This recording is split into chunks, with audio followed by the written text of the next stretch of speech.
And we're back with an update on this heavy Chevy. Yeah, buddy, old blacked out bow tie. You see it. All right, guys, we got a wiper fitting for the washer fluid. That fitting right there is gone. It's done.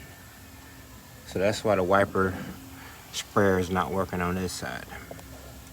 So yeah, we're gonna take that fitting out of there and get it replaced. Yeah, buddy. All right.